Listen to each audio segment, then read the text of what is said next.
Hello and welcome to our second World Peace Youth webinar. My name is Jules Lamore and I am the Director of Peace House International, sister organization to the World Peace Prayer Society and the Peace Pole Project. I am just so happy to welcome all of you today to join us and once again to witness history.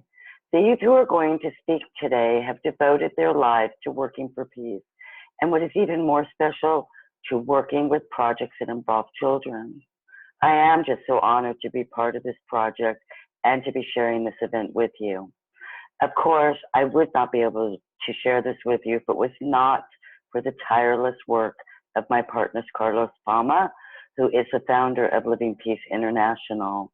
Carlos is also responsible for the youth portion of the World Peace Forum, which will be held in Brazil this September.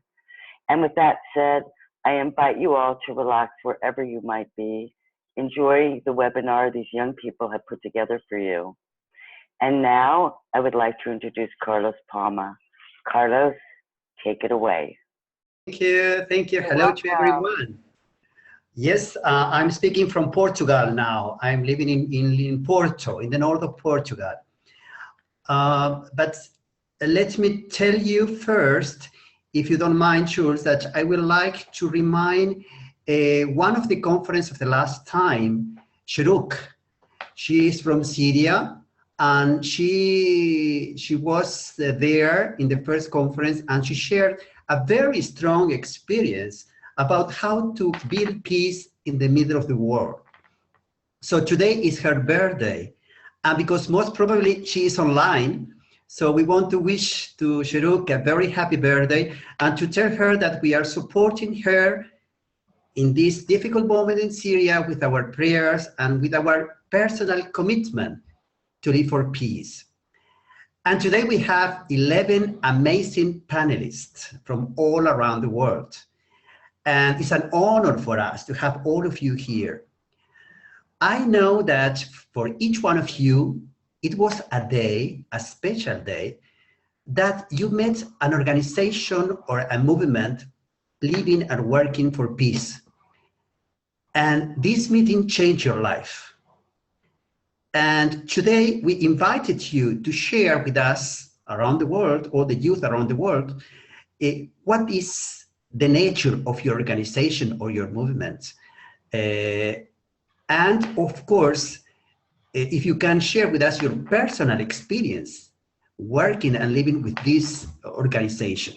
So thank you so much for being with us today and for all your effort. I know that for some of you it was very difficult because in Australia, I think it's 10 o'clock at night. From others, very early in the morning. So welcome to every one of you. And a special welcome now to Brandon, our moderator. Hello, Brandon. Hello, Carlos. Hello, Jules. Hello, everybody here. I'm honored to be invited to be the moderator for the second World Peace Youth online conference. We have panelists from all over the world. We have viewers from all over the world, and it's a magical experience to be able to share with all of you. Thank you so much. So hello, we are going to, again, we're going to go through the list of each individual. I will greet them, they will present their story, and just a little bit about myself. I've been studying conflict resolution and practicing peace building and community building since I can remember. I presented in high school with George Anthony of Peace Dynamics. Our workshops centered primarily around date violence and violence against women, and bringing the global community into our own life, our immediate network. Global is local, local is global. Everything is in our environment, and so each panelist will have roughly 3 minutes max and a very short video. And the final participation of this this conference will include a question and answer. So if anybody watching, anybody viewing has any questions for myself or anybody here, please, you're all welcome to send it via text in the chat or directly message me. And that is how this is going to go. So my headset keeps falling out, excuse me. Thank you very much. We are going to begin with our friend Mayu in Japan. Hello, Mayu, good evening. Good evening, everyone. Can you hear? Yes, we can hear you. Hello. What time is it there?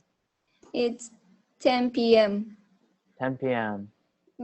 And I'm got high temperature now, so I'll be out after my speech. I'm sorry about this. No, we're happy to have you. Thank you. Sorry. So shall I start now? Yes, please. Okay. Hello. Sorry, I don't have my makeup on. My name is Mayu, and I'm from Japan. And as I said before, I represent the Rishoko Sekai. And I will start explaining about Rishoko Sekai first of all. So let's start the first page. And okay, it says Rishoko Sekai. And can you move to next slide? And Rishoko Sekai, can you see? Rishoko Sekai is a lay Buddhist organization founded in Japan in 1938 by Nikkyo Niwano and Myoko Naganuma. You can see the persons. Can you go back to second page? Okay, then next page, please.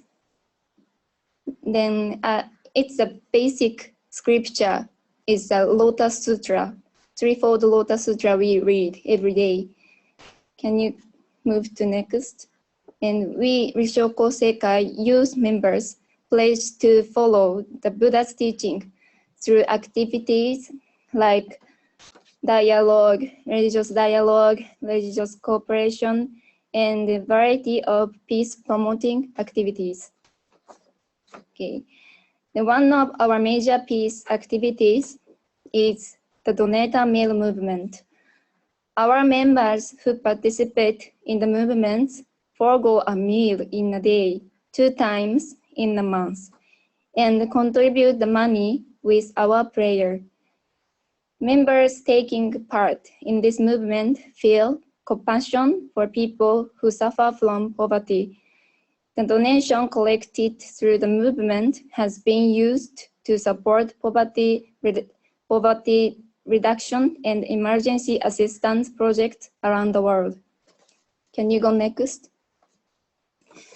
And a threefold spirit of the Donator Meal movement is the prayer. Can you go back the page to six page? Yes, that's it. Prayer, compassion, and donating. The spirit is strongly alive in the other activities, such as, can you go next? This is a UNICEF collaboration project. And can you go next? It's a Dream Back project, which is a project for children suffering from the loss of their homes and family members as a result of conflicts. And can you go next? This is the Japan Blankets for Africa campaign, supporting African countries who are victims of natural disasters along with wars and conflicts. Can you go next? And in 1988, Rishoko Sekai received the UN Peace Medal for the peace activities, and it greatly encouraged us. And this is a perspective underlying the threefold spirit. It's the Buddha's teaching that is, can you go back? That says Buddhist spirit is one vehicle, which means all human beings are riding together on the same vehicle. We interpret this teaching as meaning that we are all brothers and sisters. That means like we are all members of one big family. And we should be broad-minded and respect one another and cooperation with each other.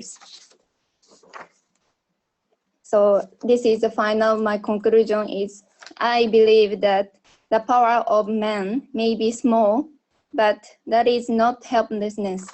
We strongly believe that our peace promoting activities based on the concept of one vehicle definitely makes a difference in the world. And finally, I want to show one of our activities. So can you close the window?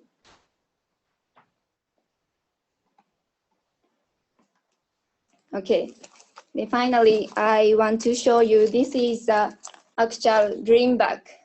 Inside is the present for the children who lived in the conflict countries. And I brought this bag last year to Mindanao Island in the Philippines. And then I met one girl, and she had a very hard time in her life. And she said she cannot go to school.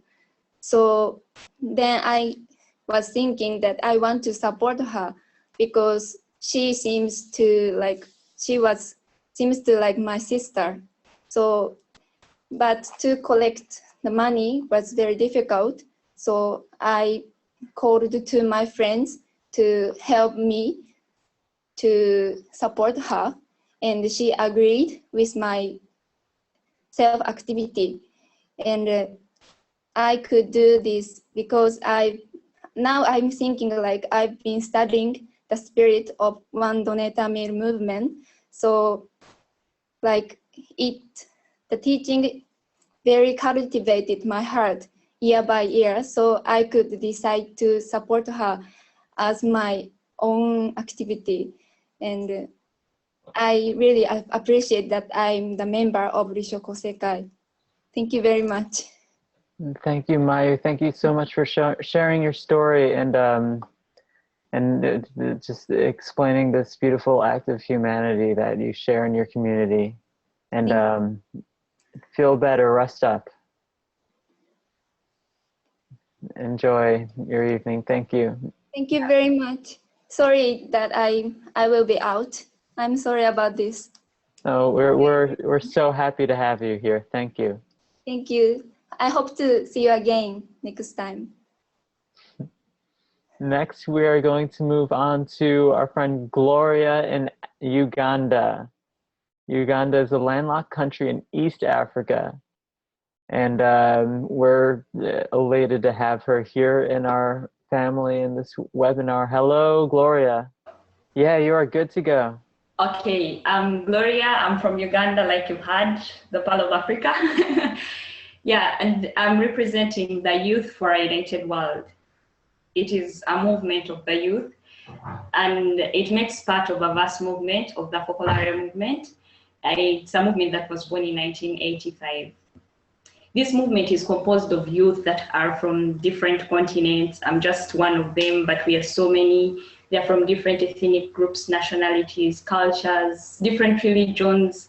Some do not actually have religious beliefs, but we are all protagonists for a united world. So we do so many activities to work for a united world and to work for peace because it is something that we believe in. And at a local level, we give rise to seeds of brotherhood. We favor the needy people, the marginalized. We look out for street children, elderly, prisoners, immigrants. As much as possible, we try to heal the wounds that are in our society. Then at an international level, we promote initiatives and projects in response to emergency situations, such as helping people in war and in areas that have been affected by natural disasters. We also organize international events. We have an event that we call the Gen Fest.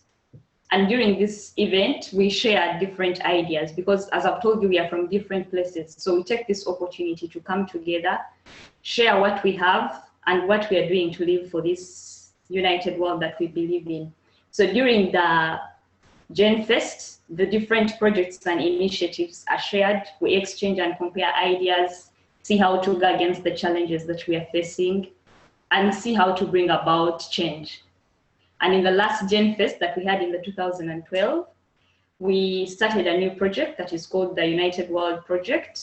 It was launched, and through this project, we are able to appeal for universal brotherhood. And we want to use this as a cornerstone for politics, for economics, labor, environment, sports, communication, and science. So this is like one of the major events that we have all together. But in all the activities that we do, we feel that the one thing, the deciding factor, the determining factor, is we want to offer to the world a soul that we believe is love, something that we believe makes all things new, something that we believe helps us bring ahead our fight for peace. And for me, being a part of the Youth for United World is a very, like an important thing in my life. Pardon? Okay. Yeah, I thought someone was saying something.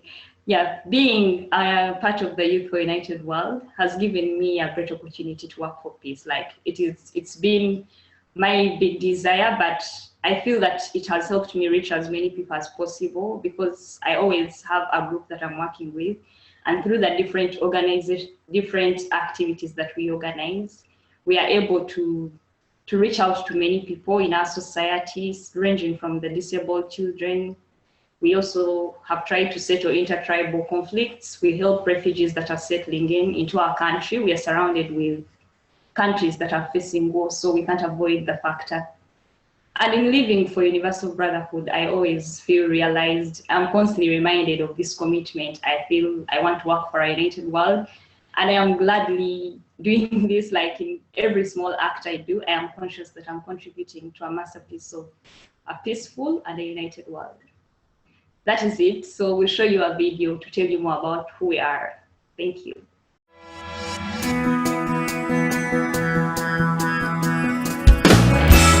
We are young. The future is in our hands, but we want to be protagonists today. In every field of society, builders of a new world. We are from many countries, belonging to various Christian denominations, to different religions, or having non-religious convictions, different cultural and social backgrounds, but the same ideal: to make humanity one family. We choose to spend our lives to fulfill the words of the gospel, that all may be one. A utopia? No. The world needs unity, and the time to act is now. Many are the roads to achieve it. We firmly believe that concrete love can overcome every barrier, solve every problem, comfort every pain, heal all divisions. Our every action can be a fragment of the mosaic of universal fraternity. We are the Youth for a United World. Thank you too. Thank you all. Now we're going to move on to our next panelist, Frank from the Democratic Republic of Congo, the third largest country in Africa. Hello, welcome, Frank. Hello. Hello everybody. I'm Frank Katunga from DRC. I represent my association Elembo Plus, an organization that works for equality of education for all and peace in DRC. My country, the Democratic Republic of Congo, located in the center of Africa, is a beautiful country. The immensity of its territory places it at the 12th world ranking, and it is the third largest country in Africa. It has been over 20 years now that my country is experiencing armed conflict in the eastern part of its territory. This conflict has caused tremendous physical and emotional wounds on the population of the East in particular, and all Congolese in general. That's why my organization, Elembo Plus, since the last 3 years, thinking it is important to maintain this unity, this peace between Congolese, between between Africans and the people of the world. We work through education and leadership training to reach our goal. Our association is a network of over 3,000 young people across the country and 50 active volunteers. Every year, we collect funds to help children living in difficult circumstances and those who have suffered this conflict get an access to education by paying the school fees and by giving them school supplies. We also give them books, and we are currently working on educational magazines which would speak of this concept. We organize various cultural activities to raise awareness on love and peace. This year, we already started implementing a peace program in the schools we're working with, and the program is called Lighting Peace. We dream and work to build a world of love and peace, and we believe this world will become a reality when individuals will love and be at peace with themselves. Our approach is to help children discover themselves, to know their characteristics, their potential, and their talent, to discover their passion, to create this world of peace in their own way.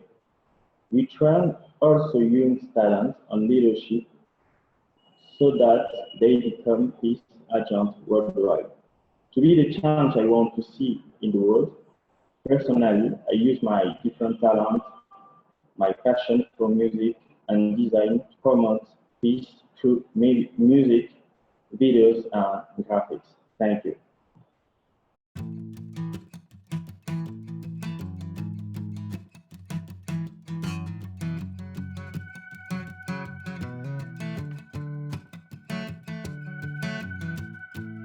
We don't have to go to 360 degrees. Now it's time we go the 180. You don't have to climb the highest mountains, for all you're looking for is within you. Open the eyes of your mind, your ears and mouth as I sing my song. Open the eyes of your mind, your ears and mouth as you hear my words. Oh, ba-da-da-ba-ba-da-dee, ba-da-da-ba-ba-da-dee. On a tout ce qu'il nous faut pour faire de l'Afrique un paradis. Sois plus distrait, mets-toi au boulot. Arrête d'être parasite. Leurs pays ont été construits par nos aïeux et nos richesses. Arrêtons de nous disputer, car nous pouvons aussi le faire. Africains, on a tout ce qu'il nous faut.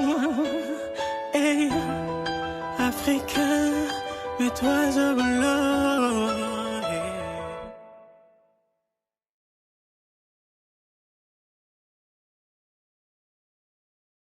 Next, we're going to move to the Maghreb region of North Africa in Libya. We're going to meet our friend Asma. Hello, Asma. Asma, you are still muted. One moment. Okay. Hello, we hear you. Hello, everyone. Very happy to be here with you all and welcome. I'm so excited to share with you my experience. I come from Libya, where there's a big violent conflict at the moment and various civil wars. The concept of civil society and non-violent movements is new in Libya. We're working under such unique circumstances and conditions. The violent conflict is still continuous and it's very volatile. It's very frustrating because it erases and sabotages the initiatives the youth raise and work on. So the question is, what am I doing? I'm working for a project called, one of the projects called Young Libyan Peace Builders. I train local activists at the biggest organizations who work with more population on theories and practical methods of nonviolent movements, conflict transformation, and creating gender-sensitive projects, how to have established a good peace foundation and infrastructure. What are these terms? as you might be a bit confused. Nonviolent movements are social movements that adopt nonviolence to make positive change and good change in their communities. Conflict transformation is a positive term for changing conflicts and transforming it instead of erasing it. We don't think conflicts are bad. There's so many good conflicts. It's how we deal with conflicts that is bad. And we create gender-sensitive projects because gender issues and feminist issues are very close to my heart. And I think we cannot have peace without having women and youth effectively working in it. The youth involved are all youth and are very active and inspiring in all of their work. They do development, they do humanitarian, they do relief, which is all peace work, essentially. I believe it is up to us, youth of all genders, of all colors, of all orientations, to take it up to our hands to establish a peace foundation everywhere. You do not need to be necessarily an activist. You need to just implement it in your daily life and start from yourself. How do I do that in my daily life?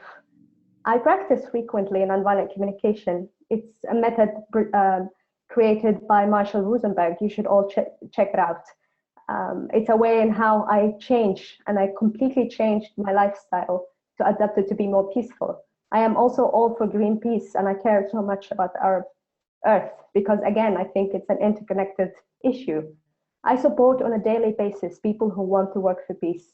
It is, I think, one of my biggest daily tasks every day to support friends and help friends and do little things that I think hopefully one day will have a big snowball effect. I celebrate often our diverse humanity. I might have differences with a lot of people, and we should be aware of that. We should be aware of our differences and privileges and all of the issues, but we should celebrate them. I see peace as the freedom and the ability to prosper without suffering the various forms of violence of systems, structures, and people that are trying to limit our full potential. Many think of peace only when wars and violence break out. And I think this is one of our biggest flaws. We treat peace as a reaction instead of a constant, important concept of our daily lives. Peace is constant hard work, and that needs to be done by all of us on a daily basis. We are all connected across all continents and social peace. Thank you. Lovely, lovely. Thank you, Asma. Just one moment.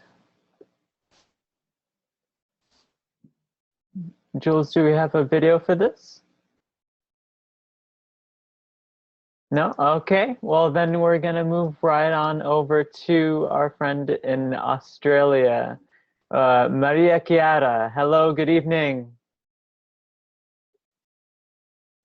You're still, hello. Hello, everybody. How are you? I'm doing fantastic. How are you? Very good. I'm here today. I'm really pleased and honored to be here. And I'm not on my own. I'm just representing a really good, beautiful group in Italy. Our organization is called Harmony Among Nations, and this is the English translation. And we work together, and our mission is to witness that art, every kind of art, is a common language between all the population, despite of differences such as cultural, religions, and provenance. So our main point is art, and we concentrate mainly in dance. Our creator is Antonella Lombardo, and she had a dream, like a simple dream. It seems simple, like to see all different young people dance together on the same stage. And in 2006, born the organization, and we the highlight of the organization are the camps. We had organized 3 camps in Italy, in which there were all dancers from Israel, Palestine, France, Italy, and Africa dancing together. And the camps were 2 weeks of dance lessons, music lessons, at the end of which there was a big show where all different people, all different young people danced together and just shared the emotion of music, the emotion of like same movements. So even if there were people from really world peace, like workplaces such as Israel and Palestine, they were dancing together, sharing the same emotions. And the last 2 camps were organized in Palestine. So a group of Italian dance students and teachers went there in Palestine, and they taught dance to Palestinian people from the age of 5 to 15 years old. And the Palestine people taught dance to the Italian, like the traditional dances. So it was a real exchange of culture, and that's what create harmony among all different religions and people together, even with different backgrounds. And every year, usually in September, we organize a festival, and that's just to share the message of peace through art with the locals, with the population that we are around. So this year there will be the 4th Walk Peace with all the students from different schools, local schools, so from primary schools to high school, and just to share all the message with everybody that's around us. And that's what we do, and we do this. We love doing this. We love dance and share our peace message. So just let's dance together. Thank you so much. Thank you for your work. Thank you, Maria Chiara.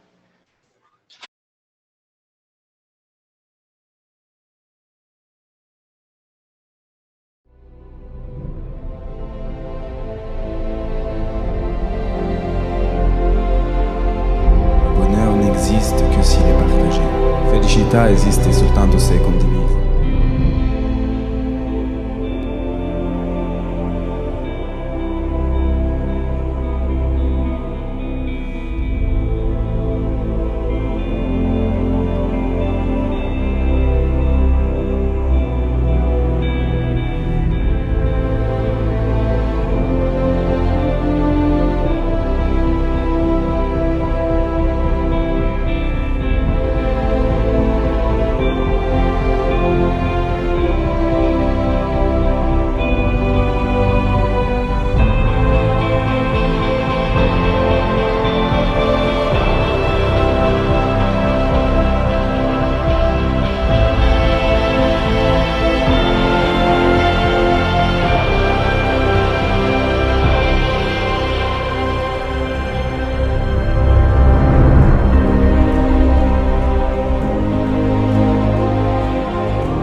Et si l'harmonie dépendait de nous?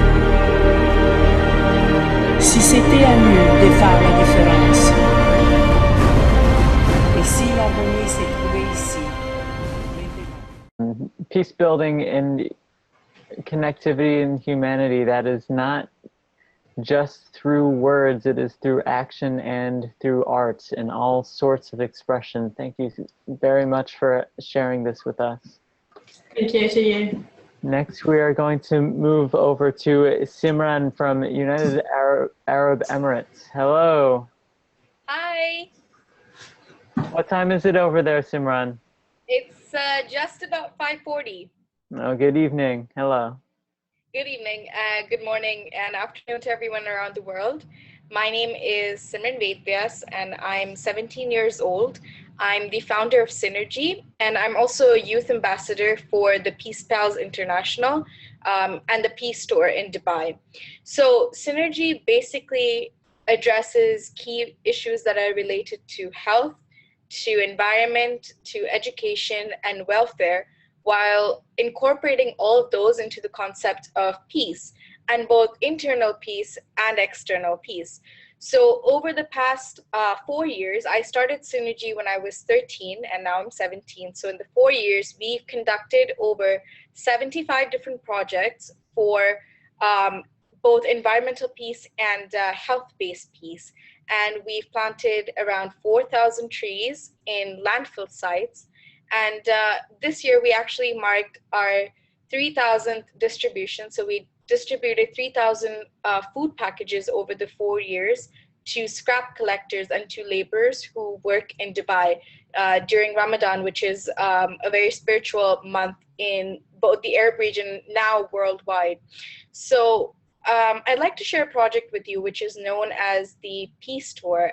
And in 2014, about 2,000 students who were from Synergy as well as my school joined the biggest climate action project, where we planted a tree for peace.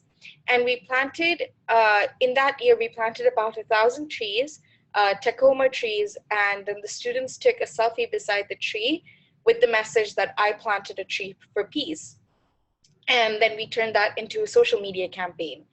And to join that, we did a artwork exhibition for Peace Pals, where we encourage students from around the world to send in different pieces of art of their choice to actually promote the message of peace.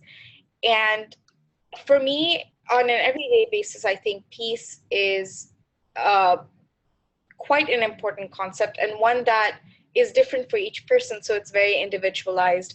And I think that peace will only last when human rights are met, when the people are fed, where individuals and nations are free, and when people themselves are at peace with their own self, and when there's a state of mental peace.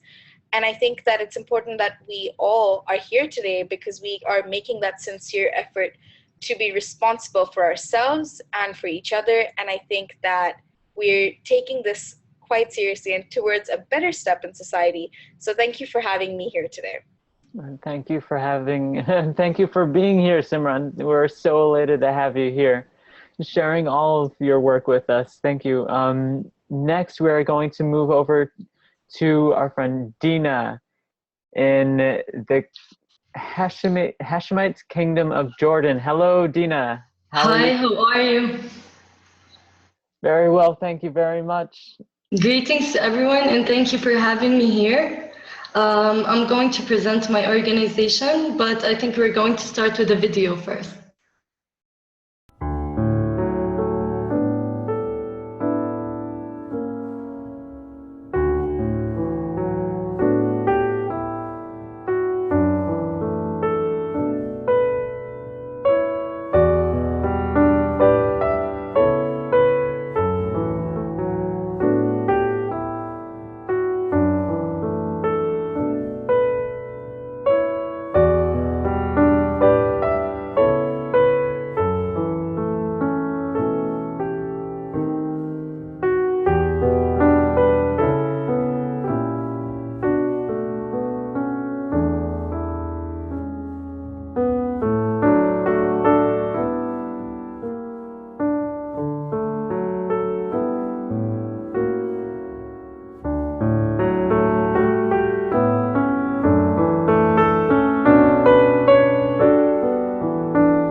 Thank you for that to you, Dina. You're welcome. I'm going to talk a little bit about my organization, and it is Caritas Jordan. The name alone stands for the word love, and it is a member of Caritas Internationalis Confederation with more than 164 members, and our head office is in Vatican, Rome. We are a humanitarian charity non-organization that is affiliated with the Catholic Church. We handle both social and humanitarian work through 16 centers, which are spread across the kingdom. And we have a network of 400 employees and 2,000 volunteers as well.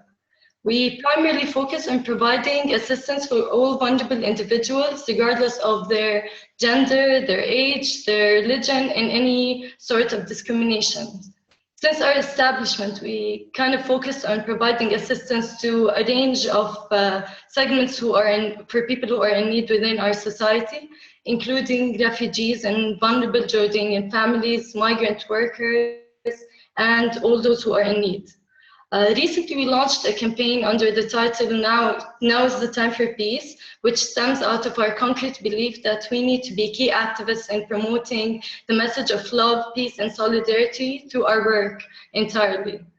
I have been a volunteer since I can remember, but I've recently had the opportunity to be among a team of volunteers who were chosen to take part in a regional program, which was held under the title MONA, Regional Youth Project, Key Actors for the Common Good, a program which offered me the chance to take a certificate that says I'm in a training of trainers, and opened the door for me to take part in peace trainings, which focus primarily on peaceful building and dialogue as well.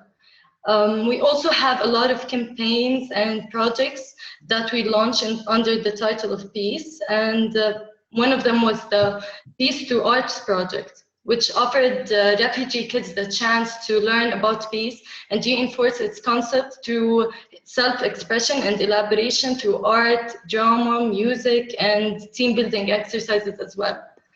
I have been offered the chance to take part in a lot of voluntary activities with refugees.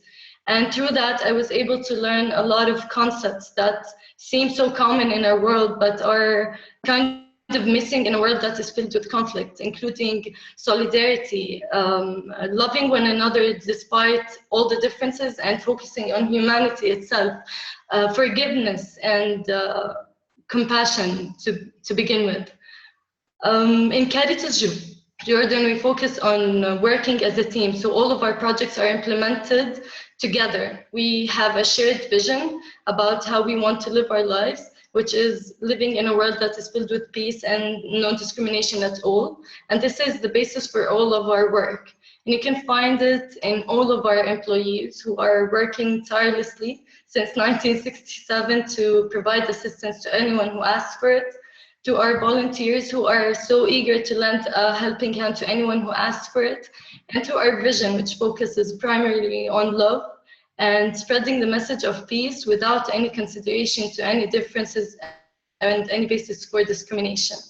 I have learned a lot through my experience, and working with refugees was the primary motivation to becoming an activist in this field. And I hope that I can do more like all of you guys, and hope to live in a place where world peace is a realization versus a dream. Thank you very much. Thank you so much, Gina. Thank you for all of your work and your efforts to embrace peace in your world and the global community. Thank you, Gina. Thank you very much. Next, we are going to move to Claudia in Albania, over in Europe. Hello, how are you doing, Claudia? Hello, everybody. So I'm Claudia. I'm 16 years old, and I'm from Albania. But when I was 3, my parents decided to move to Italy. So now I live and I study in Treviso, a city near Venice. The association I represent is Rete Progetto Pace. And this organization was founded in 1994, when for the first time some humanitarian aid were brought to a town called Postojna in Slovenia. to help people in need. In fact, because of the war in Yugoslavia, many people moved to other country more safer than the place where they lived. So those people were hosted in a refugee camp, and since there were also adults and teens, it was necessary to have some school supplies for to start school, kids schooling. And that's why two girls from a nice school of Treviso decided to collect those kind of things, and they personally delivered 15 boxes full of school supplies there. And that was the first of many humanitarian trips in the Balkan area. And the last one has been done in Macedonia and Montenegro in April. And the participants of that journey were 2 or 3 students from some Treviso's high school. And we visited a kindergarten, a center of people with disabilities, and then an orphanage.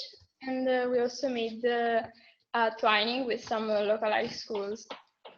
Our aim was to give to the people we would met an economic aid. In fact, the money we delivered were collected in schools. For example, in mine, money were collected by selling tickets of the lottery. So it was a great opportunity for me to be part of this. And when I started, I didn't know it would have been such a great experience. In fact, it was a teacher of mine who told me about this association. So I went to one of their meetings, and I decided to enter this big family. When I watched the video of the previous humanitarian trip, and I fell in love with the way students like me helped people in need, and I wanted to be like them because I have the same joy and the same kindness when I help someone. And so I also love knowing new people, and I think it was the right occasion to do that. I also think that everyone should make such a rich experience once in life. Rich because I think you get rich in your closer, because when you come back from such a beautiful journey, you learn to appreciate every little thing, and you treat better all the people around you. And it was amazing. And another event organized by Rete Progetto Pace is Youth Festival Media Needs Talent in Lignano Sabbiadoro, which is a seaside resort near Venice. And the topic of this international context was cyberbullying prevention and positive use of new media. And the participants had to prepare an artistic performance related to that theme. And but it was not just a simple competition. In fact, the purpose was also to educate the students to careful treatment of technology, and because everyone knows how it's easy to judge someone hiding yourself behind a screen. So since the social networks are very common among students, they should know the risks it takes. So it was a great experience.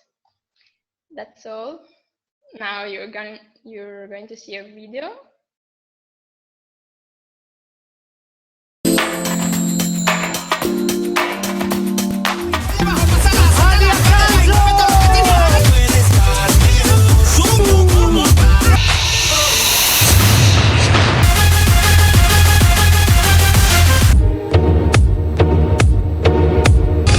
Say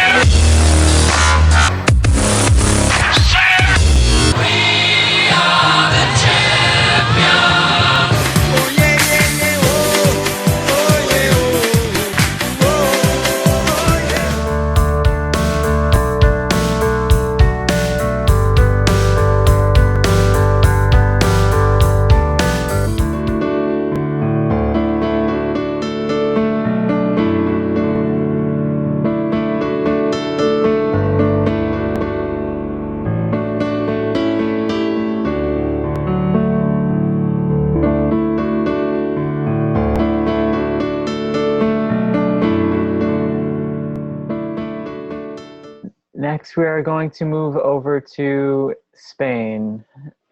There's so many artistic contributions to peace being presented here today. Now we're going to move over to Maria Giovanna. Hello, Maria. Hello, everybody. Hello. And thank you very much for having me here. It's an honor for me. And I am Maria Giovanna. I am from Italy, but I'm living in Spain, where I have the possibility to work for a movement which is called Elephants for Peace.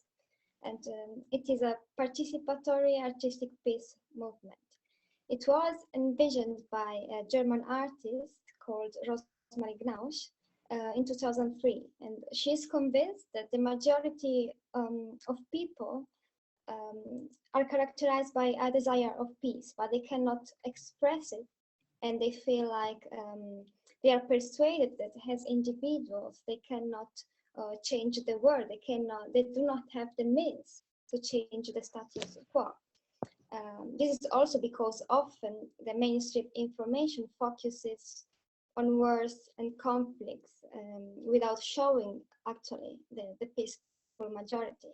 So this project wants to give voice to this peaceful majority and to offer them the possibility to express their desire of peace. To make this happen, Rosemary Gnausch understood the need to introduce a new peace symbol, as the existing one, she considered the existing one inadequate. As we have the dove, for example, which is a symbol of Christianity, and as such, it is not, it cannot be shared by everybody. Or, for example, the symbol of the nuclear disarmament campaign, which is now anachronistic, and it is not a universal symbol. So she took inspiration from nature, and she identified as a new peace symbol the elephant. The elephant is an animal, a very peaceful animal. It's not an aggressive animal, but at the same time, it is very powerful. So it integrates two very important qualities for peace, which is power and being peaceful. So it is possible, it is the proof in nature that it is possible to have power, but to be peaceful, to live in harmony with the surroundings. Moreover, it is not a religious symbol, so it can be shared by everybody. And the movement Elephants for Peace wants to allow people from all over the world to express their desire of peace. And the great thing about the movement is that everybody can participate in every moment. It uses images, the strength of images to spread all over the world the culture of peace. Through the organization, the creation of workshops and public events, the movement Elephants for Peace allows adults, children, everybody to create images of peace, in particular the elephant, which can be brought to those places which are passing through a difficult situation, through conflicts, and can give support to these people. These elephants images can function as the peace ambassadors of everybody, of every of us. So it is the proof that this population can understand that it is possible a non-violent solution of the conflicts. And to speak about my work experience in this association, I'd like to say that working for it, it has given me the possibility to understand that a peaceful world without borders, it is possible if everybody of us join, if we join our forces. And it has taught me that feeling strong together with a majority of people which are peaceful, actually, it is the way to face conflict. We should not focus on a belligerence as a menace, but actually we should look at unity as the solution of it. So I hope this can inspire you, and now we have a video to explain a little bit about the movement. Thank you very much.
What a stunning presentation. Thank you. We're going to move over now to South America, where we have Ali from Venezuela. Hello, Ali. Hi everyone, please one greeting from all Venezuelans.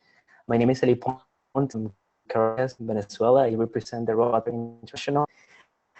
First of all, thank you for being here and sharing your stories with all of us.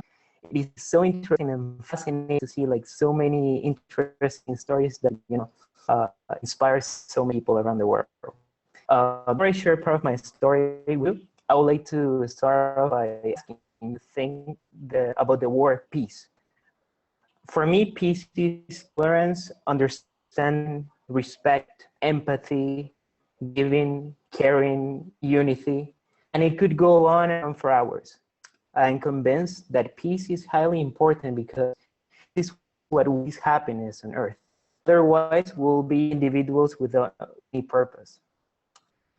My passion for peacekeeping and peacemaking started when I was introduced to the organization. Being part of a team that is constantly engaged in the community, encouraging individuals to share values with one another and share with each other, made me feel fortunate enough to understand that no matter where we come from, if we treat others with respect and compassion, there is no place for war or conflict in our world.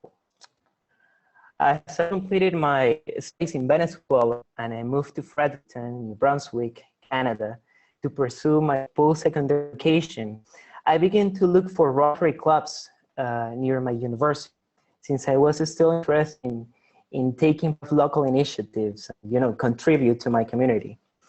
As such, I was looking forward to meet like-minded people that would guide me towards the opportunities, therefore help me grow in my new community. I decided to visit the biggest club in my new state. However, I must say that something that really surprised me when I was first introduced to the club was the fact that most of the members were retired seniors. So they seem to understand the value and importance of participating in the community. They seem to lack the fact of taking into consideration the power of individuals. As such, I saw an opportunity. Something that when me told me that by creating a symbol, but just for individual, we were able to even create a greater impact in the community. Besides, I was also interested in being part of an organization which unifies both international and local students in my university, because something I felt is that not only in universities in Canada, but also in the US and maybe some in other countries, they see the international community as one thing and local people as something completely different, right? So I wanted to bring something to a university to find and share with one another and learn from each other about the different cultures, the different customs, and the diversity as a whole. So I must say at the beginning it was difficult for me because I seem to be the only one with the vision, passion, and I didn't have any that much support from this person. But I keep on being persistent, and I keep with the determination, and I kept on being patient, and I wait for the right moment to prove individuals that they were simply wrong, and that this could be an amazing opportunity for both parties to grow and make a greater change in the community. So they agreed to sponsor my initiative because you have sponsored by a Rotary Club in order to promote this initiative in the community for young individuals. I was fortunate enough to have formed a group of young, passionate leaders that want to make a change in the community, and they were still motivated and ready to foster peace values. Just to mention of several of different accounts that we have accomplished so far, we can say that we have participated in post cleanups, used clothing recollection gatherings for need, campaign around the important university in the province, young leadership conferences, peace edition movie nights, workshops among different projects. That being said, this it's a little piece of story, and thank you for being here again, and thank you for listening to my story. Thank you very much. We're now presenting a video.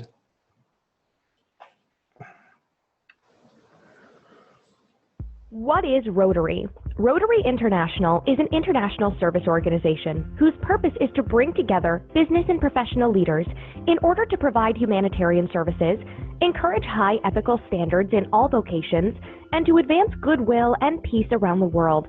It's a secular organization open to all people, regardless of race, color, creed, religion, gender, or political preference. There are over 34,000 clubs worldwide, and over 1.2 million individuals, called Rotarians, have joined these clubs. The Rotarians' primary motto is service above self.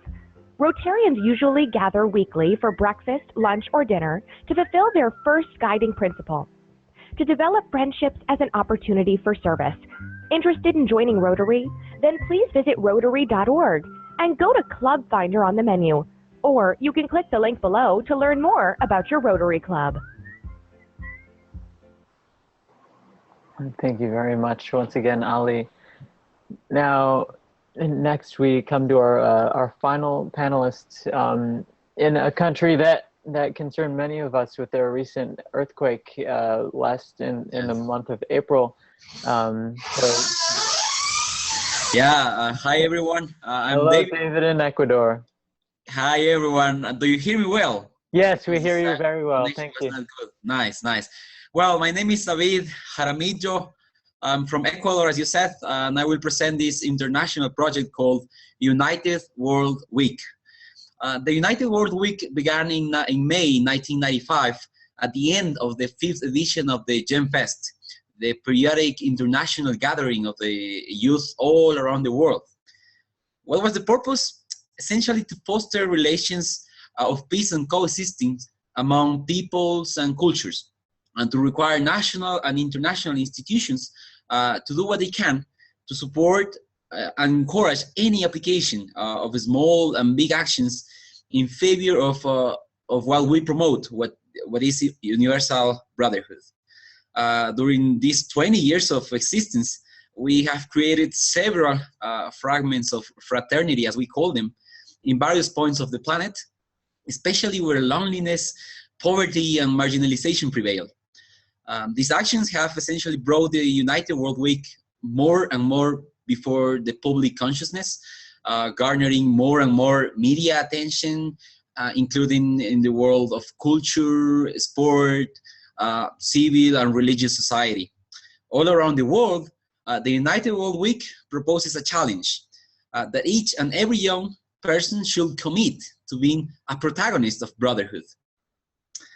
This year, Ecuador, my country, was the protagonist of the United World Week 2016, and we have to organize it. And in our first gatherings, we agreed upon the fact that this event couldn't be just a one-time activity, Instead, it should be a bigger reality where we try to look for all the interculturality we have here in Ecuador. And so build long-term relationships with those people living deep in our Amazonian forests, in our highlands, in our coastal zones, and so on. Just when we thought we had everything under control, 2 weeks before the event, Ecuador was hit by a 7.8 earthquake, as you mentioned, Brandon, and we essentially didn't know whether to continue or not. Everything changed. But we understood as youth that we could also be a sign of hope to bring light to the Ecuadorian people that were suffering by fostering and enhancing all the fraternal relationships that we were building in that moment. The United World Week in Ecuador consisted in 3 parts. The first one referred to intercultural trips that people from around 15 countries who came to Ecuador made throughout our country, and you are gonna watch in the video that come after me. The second moment was the Peace Festival, which was held in the middle of the World Monument, a really significant monument in Ecuador, and had about 1,500 participants. It was a huge event from every part of Ecuador. There were cultural dances, there were music, ancestral rituals of purification, and so on. The objective of the event was to make visible the fraternal brotherhood we promote, and also to collect money to support those affected by the earthquake. Finally, the third part of the United World Week in Ecuador refers to the foundation here of permanent schools of peace formation, which will be an institution where we dialogue about how we can build peace from the spaces where we live in, from sports to politics and economics. And I see here people that essentially can be here talking about these experiences that are awesome, by the way. All in all, the best summary is that we have one life to live. So we should live it the best we can, helping out the world to be better for us and the generations to come. So I am glad to invite you to watch the video. We arrived in Quito. A happy group of enthusiastic people welcomed us. Young people from various parts of the world have come here to make a journey through the indigenous cultures of this country. First stop, Puyo, a city in East Ecuador, right on the edge of the Amazon forest. We're here at Chihuacucha, a Quechua community. We don't need to make more weapons in the world. We do need to build spaces for dialogue, peace, and brotherhood so as to build a world as big as our dreams. During these days, we will be able to deepen different types of relationships with ourselves, with others, with the environment, with things, and with the transcendent, because the essence of our being is to be in relationship. Our experience these days is to see the world in another way. Knowing the Andean culture has made us discover its human and cultural wealth and the wisdom these peoples possess. Through these meetings, we have found the truest thing a person possesses, the ability to relate to others. We are different, and this is a chance to start a dialogue. Respect, solidarity, and sharing starts from me. A dream that can become a reality dwells within me, fraternity. Presentation, and to everybody from me, thank you so much for sharing your vision of passion for peace in this world, whether it be an artistic endeavor, social endeavor. Thank you everybody, each and every one of you, for sharing. So now we're going to move to the second stage of this conference. It's a question and answer from you, the audience. Anybody watching from all over the world to all of us from all over the world. If you have any questions, please feel free to type into the Zoom webinar chats and direct it to me, or keep it open, and we will respond accordingly. Now, I have a question coming in right now from Abdel Rehman in Saudi Arabia to Maria Giovanna. I agree with you very much that a peaceful world without borders is possible if we join our forces. But working together means losing some of the specificity of my group to welcome the idea of the other group or organizations. This is not always an easy challenge to face because we're afraid that working with others, we can lose our own identity. What is your experience of working in synergy with others? Okay. I think we can work together, all together, without losing our peculiarities and our forces, our originality. Working together doesn't mean being the same. We can be different, but being peaceful, and actually differences are something good. They are not something bad. So we should keep them and work together for peace, for being united but different. Absolutely, thank you so much. We have an original panelist from our very first webinar, Tomas. He asked, given that we share a language, history, and demographics in Latin America, do you think South America should follow a European Union model to achieve everlasting peace on our continent? That is to Ecuador.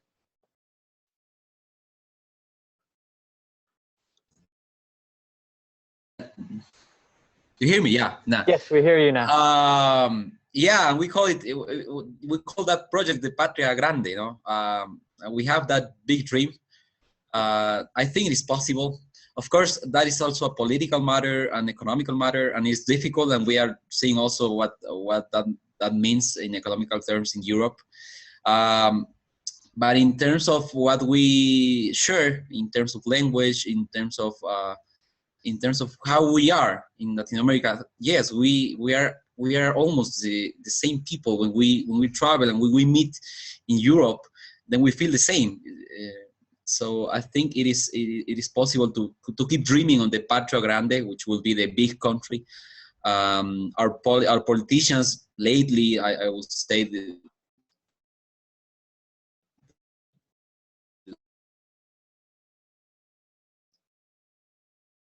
No, we seem to have a connectivity issue. Thank you very much for yeah.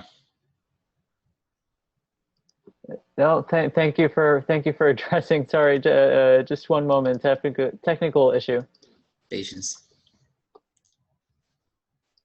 One moment, and we have a question coming in from Yi Ling from Singapore to Simran from the United Arab Emirates. Yi Ling asks, I am impressed to know that with only 17 years, you've managed to accomplish so much, even you founded a group guiding other young people in efforts for peace. I imagine it has not always been easy, especially for all youths who wanted to change the world. Surely you have also encountered difficulties, misunderstandings, perhaps lack of support. Can you tell us something about this? Thank you for the question. And I completely agree that running an organization, being a part of it, just in general, being with a group isn't always sunshine and rainbows. It's quite hard, especially when you have to balance your priorities with school and with Synergy. But it wouldn't be the same for me because it was actually the same for everybody in the group. Whoever was a part of Synergy was actually in school.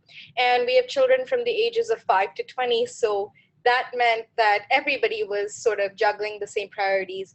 So our main problem always came down to bridging that gap between being able to have our events and being able to actually gain the support of the ministry and the governments in the UAE, because Dubai is a very secure city. It's in a part of a secure country, and that means that to have events for children under the age of 18, you need to go through a lot of regulations and a lot of permissions. And I think the main thing was always putting yourself in the position where you were able to convince and bridge that gap between allowing small children and younger children to have that opportunity to be able to really experience something outside their textbook curriculum, and at the same time convincing our municipalities and the government that this was a good idea. So I think that's always been the main area of difficulty. But other than that, it's been a process, and really running it has been quite a journey. Thank you, Simran. The next question up is coming from John from New Zealand to Ali from Venezuela. Now, I know the Rotary International for many years, and I've always recognized this club by the great activities in the social and cultural field, but I never had the chance to know how each of its members put into practice their personality and their daily lives, the ideals of goodwill and peace. Can you tell us your personal experience about that?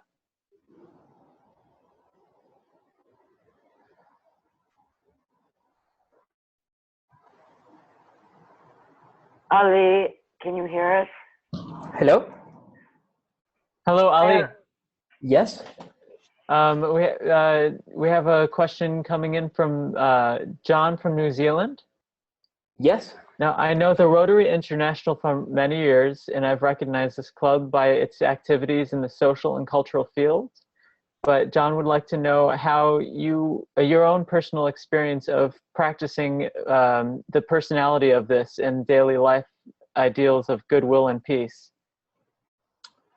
Well, basically, like I personally feel that by joining the Rotary organization, I feel as an ambassador of peace.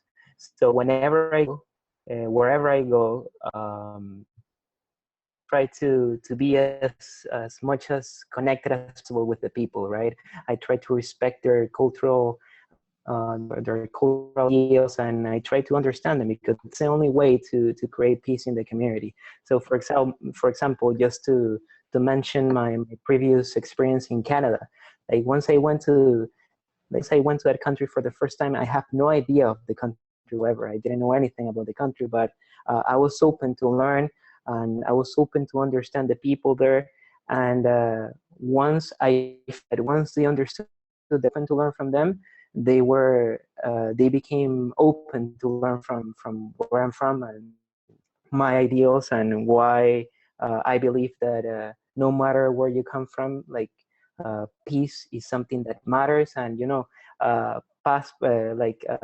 don't really as one of my friends in the Luxembourg World Peace Conference said, we don't believe in passports. Like, we're all human beings, and we peace, and yeah, that's the way I feel. Thank you very much, Ali.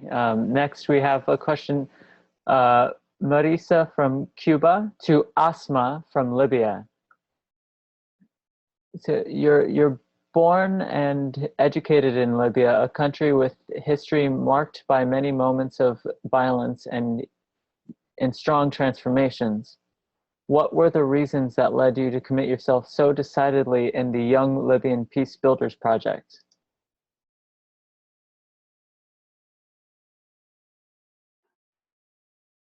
Actually, I'm not seeing Asma. Must be having technical difficulty. Okay, then we will move on to Mark from the USA, my own country. Mark is in Chicago. Question to David from Ecuador. Now, I read your profile on the website, and you introduce yourself having a dream in your life to build a united world, and now you live and commit yourself to make your dream become a reality. Don't think it is a bit utopia to build a united world when in reality we don't see anything else, that we see everything else increasing wars and division on the planet? What makes you so sure that the united world one day will be achieved? Yeah, well, I see the united world every time I can build it up when other person that reach me. When people from around 15 countries came to Ecuador last May, we didn't know each other. We have different cultures, we have different religions, but we were in the same path, in the same way. So I would say, of course, it's difficult. I am not saying that it's, as Simran said, it's not everything sunshines and rainbows. But if you don't dream on something, then you will never accomplish anything. So you have to dream on something to make it a goal in order to accomplish something. Because if it is impossible, then we're lost, I would say. Thank you. Next we have Adney from Ireland to Dina from Jordan. Now this is for Dina. I've been very impressed. Hello. I have been very impressed with the wonderful work being done by Cartes Jordan, overcoming many difficulties to face such a huge humanitarian disaster. I often wonder why not to give a year of my life as a volunteer and to contribute to this mission of peace. But when I think of the Arabic language, climatic and cultural differences, I get discouraged. What's your advice? And are there foreign volunteers in Jordan working with you? Actually,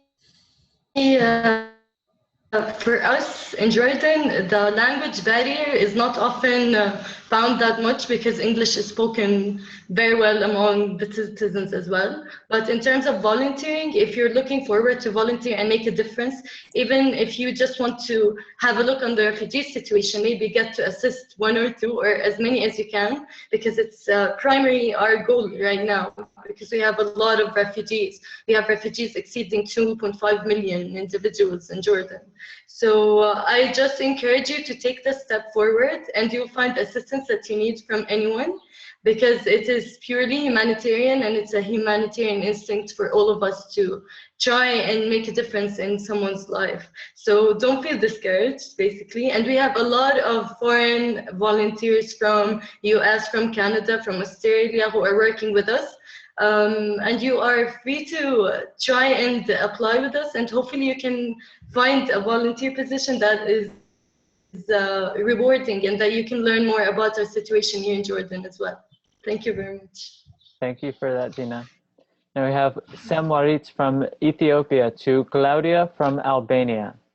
Claudia, I am 16 as you are, and I really like the Rights Piece are students who help other students. For your words, I feel you're very happy doing what you do, and that's fantastic. That's great. Can you tell us what are the next projects for Ratspace? You will only work in the Baltics, or are you planning to go to other continents? I don't know, because yes, I thank you for the question first. And yes, I hope we'll make a lot of different things.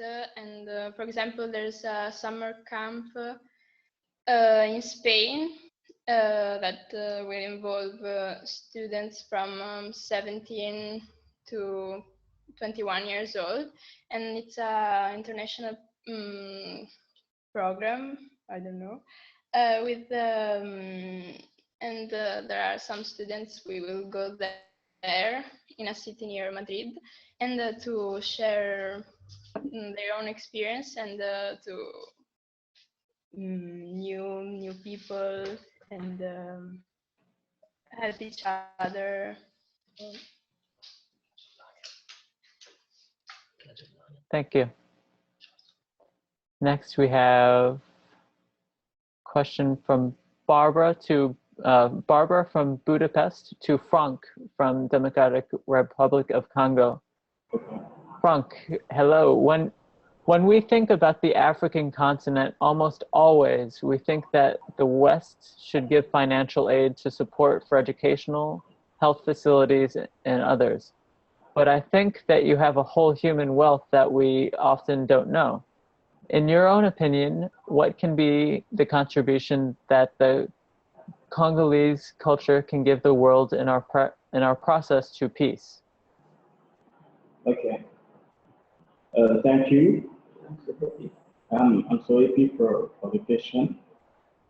DRC is a welcoming country, a country of peace, of joy and sharing. Despite its many rebels attacked and looting of natural resources. All people of the world who frequent the DRC is privileged to be found earth. For me, the meaning of solidarity, forgiveness, and the fact that the DRC is at the center of Africa is a huge contribution to peace in Africa and in the world. Thank you. We have one moment. We have a question from Hala Abu Taleb for Dina. Dina, I'd like to know how you feel about closing the borders recently, not allowing refugees within the country, given that Jordan has the biggest number of refugees. Actually, over the past few years, we have had like a huge influx of refugees on daily basis. Sometimes 2,000 refugees would walk in the border on daily basis. And it has been both a struggle and a rewarding experience to be able to assist those who are being able to flee the situation in Iraq and Syria. And in terms of my opinion regarding closing the border, I think that I would rather focus on solving the initial problem, which is the conflict that is rising there. Because it has gone to a point that war has damaged everything, and the influx of refugees is not solving the original problem itself. So we have to work hand in hand, and perhaps we can get like some kind of international opinion on ending war versus just like opening the borders for refugees and leaving everything behind them. Because we have cities that are being destroyed, and the sight of peace is just far-fetched at this point, but we can work to find a more permanent solution versus building camps for refugees. So I'm all for providing assistance and for opening the border, but I'm also for solving the initial problem, which is the war in Syria and Iraq as well. I hope that I was able to answer your question. Thank you very much, Dina. This question is from Amelia, and this is for Maria Chiara. You mentioned that your dance camps were in Palestine.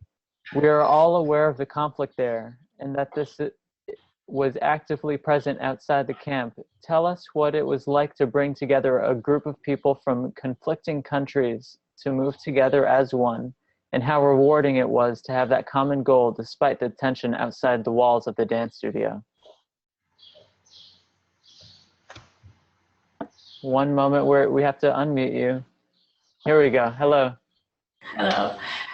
We had two different camps. The first one was in Italy, and when we were in Italy, we brought together people from Palestine, Israel, and other countries, and that was possible because Italy was like a neutral area where Israel and Palestine could meet together.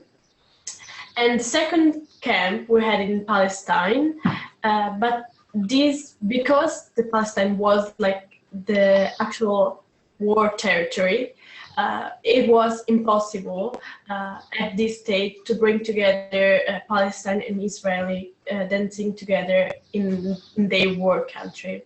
So one of our biggest dreams is actually to organize a camp in the Holy Land, let's call it like this, with people from Israel and Palestine together.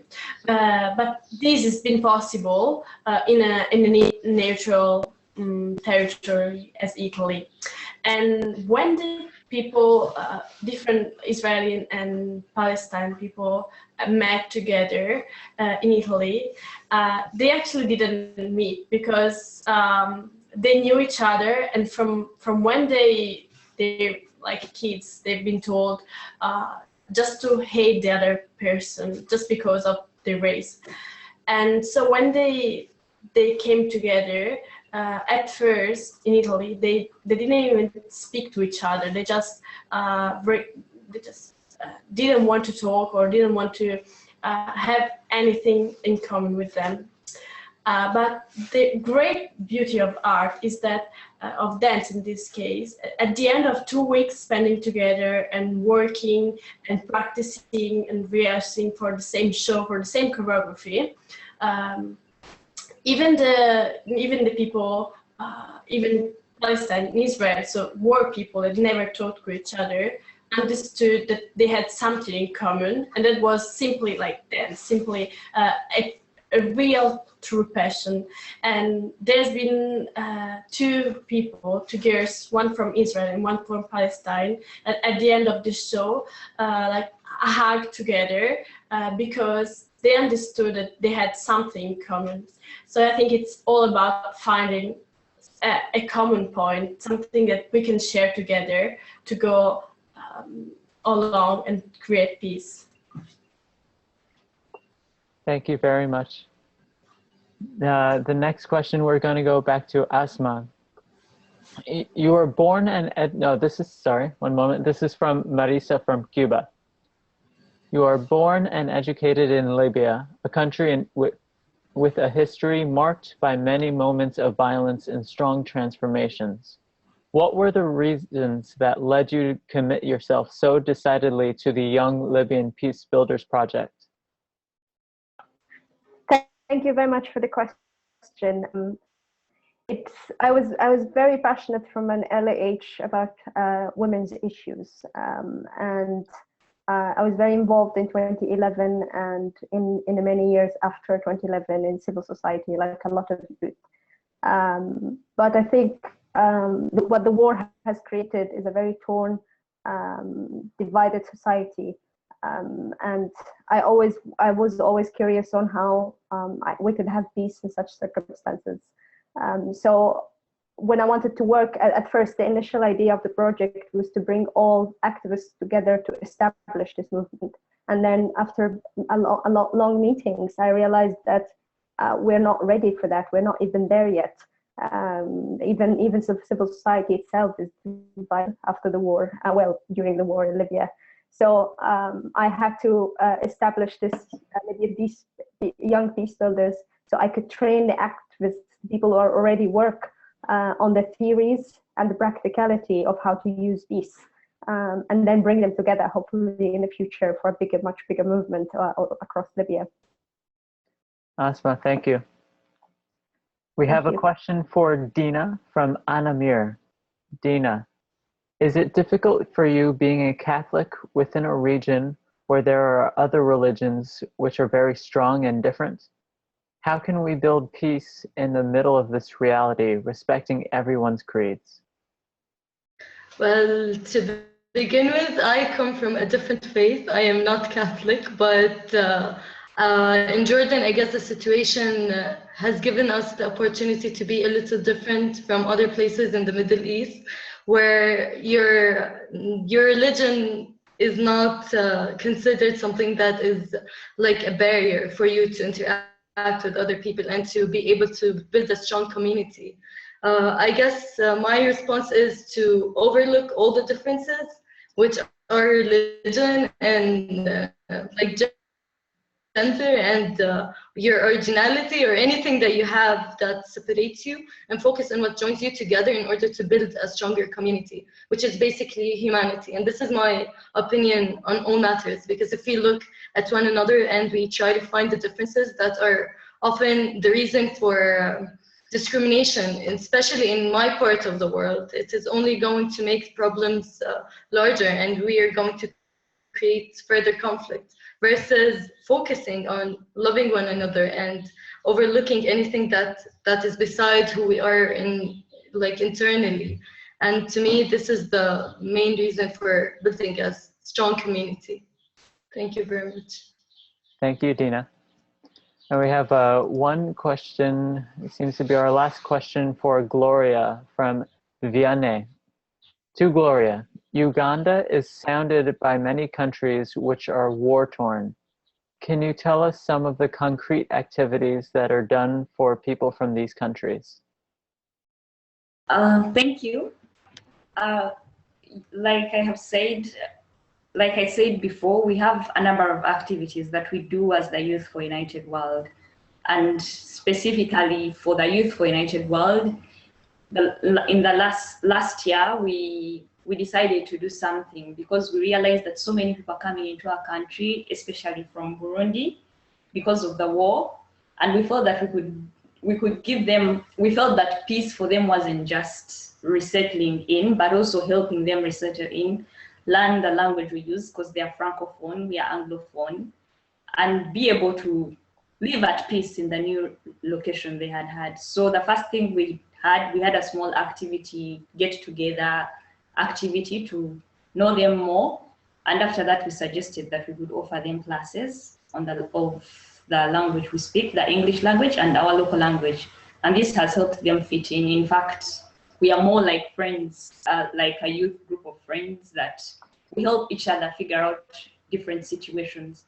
But I believe that not just with the Burundian refugees, but we've done it with all the people from Sudan. We've had Youth for United World take risk going to Sudan to do peace activities, even with the situation that was there. And for me, I thought it was a great step towards working for peace in the part of Uganda. Thank you.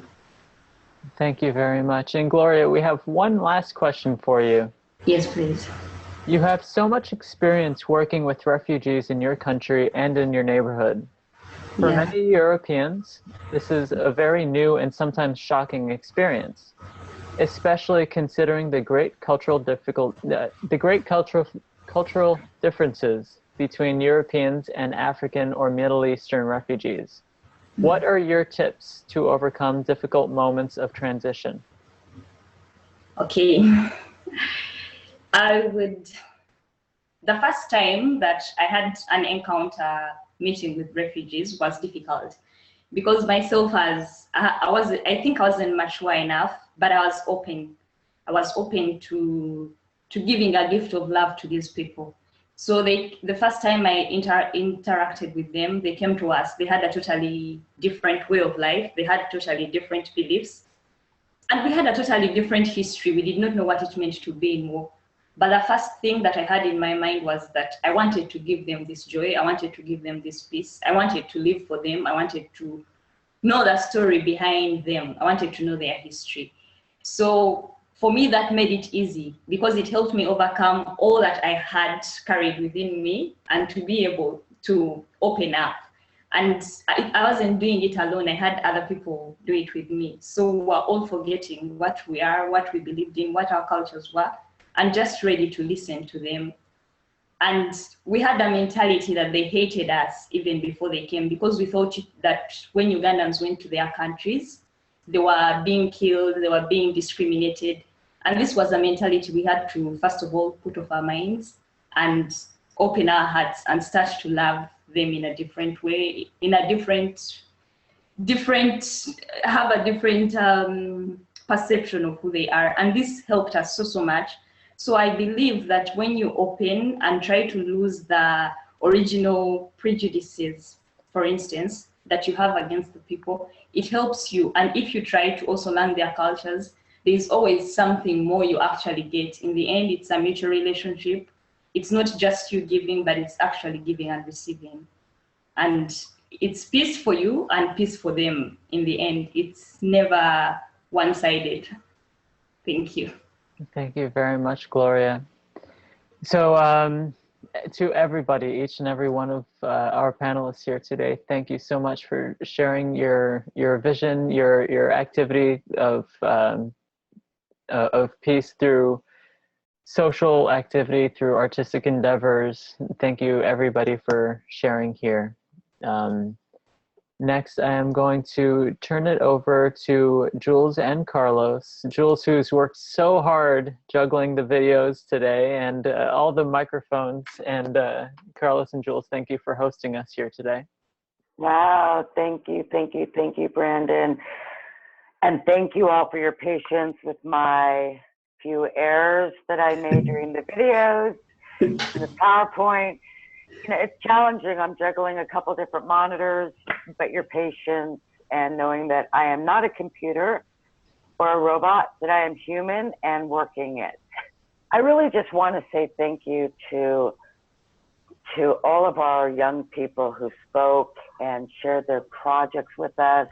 It's so late for some of you, and really, you know, you all are working so effortlessly. And I know that there are young people in the chat room because I'm watching them, and I would really love to encourage you young people to write Carlos and myself. Really easy, Jules at worldpeaceyouth.org and Carlos at worldpeaceyouth.org, and let us know about your projects and your interest in being one of our future speakers, because it's really about you and about us learning from you and being together. And just a, you know, a shout out really quick to some of our alumni in the chat room from our first conference back in April. I see you all typing away and you're doing great. Thomas is going to be sending our new members of our alumni an invitation to join the Facebook group. That's for all alumni of World Peace Youth Conference. And some of you will be at the conference in September. I'm so excited. I'll be able to meet you all and hug you all. And I'm going to stop talking because I know all of us want to talk together again, and give it over to Carlos again. Thank you for your patience, your understanding, and I love you. And I'm going. Thank you so much, really, from all our heart. Thank you so much. Really, what you did today is something, wow, without words. So, I think we have a potential all together, really, and we have to go ahead. That was very, very important that some of the youth participated in the first conference are now online supporting us. Now, next time, you also will support the new panelists who will be here. But next conference, let's say, it will be very special. First, because Jules and me, we will be in Brazil in the Youth World Peace Forum. So the next step will be, the third conference will be in September 23rd during the Youth World Peace Forum. It's a big event when around 3,000 people from 60 countries are coming. It's what we know till now, 60 countries, but maybe there will be more. So I know that some of you online and some of the people from the last conference, they are already coming. I think, Dina, you're coming, I think, no? Yeah, there's some of you that I know that you are coming to, Ali is coming, Asma is coming, and I know others who are coming, Anita, Thomas. So our next appointment will be in the Youth World Peace Forum. It will be a big, huge platform for peacemakers. We will have amazing projects. We will have nice performance of peace, songs, dances, choreographies, and so on. We will have 30 workshops, different 30 workshops concerning peace, and so many other things. So we, with Jules, we encourage you to come to Brazil if you can. If not, to support us in all our work, because you cannot imagine how difficult it is to organize these kind of events. No, but we are very happy to do that. It's our contribution with Jules to do that. It's our way to contribute for peace, for the culture of peace. But without you, we cannot do anything. We need you as maybe you need us. So thank you so much again with all our heart, really, to each one of you. We know that was not easy for you to meet together all in the same time, different places and so on. And see you next time. So, goodbye. Goodbye. Bye. Thank you so much. Bye. Frank will be also. Frank, you will be in Brazil also. Yeah, I hope to meet you in Brazil. Yeah. As you saw, all of you, Frank is a very good singer. He sings very well. So he will offer us some songs also in Brazil. Yeah, I'm very happy to participate and spend time with you. We invite all of you, if you don't mind, if you want, just to write to Jules and me your experience building this conference. Just want to say what was for you, what it means for you to build this moment, these 2 hours more or less of conference. Okay? Nice. Yeah. Nice. Thank you so much. So Thank good. you. Okay, Gracias. bye. Thank you. Bye. Everybody, thank Merci, you very much. shukran. Thank you, everyone. And Peace. shukran, shufkum. Thank you. نشوفك يا سوم. نشوفك. شكرا كارلوس. عفوا أهلا وسهلا. شكرا. Take care. شكرا كثير كثير. Please, please find one another on Facebook and join that group that Tomas has started. It's a great way for us to stay connected.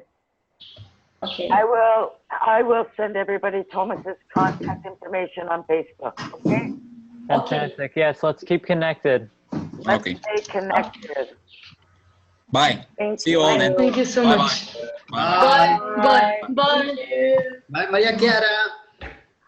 Bye. Good night. Ci vediamo in agosto. Bye, Maria Giovanna. Ciao, ciao. Saluta Rosmarie. Sì, grazie. Ciao.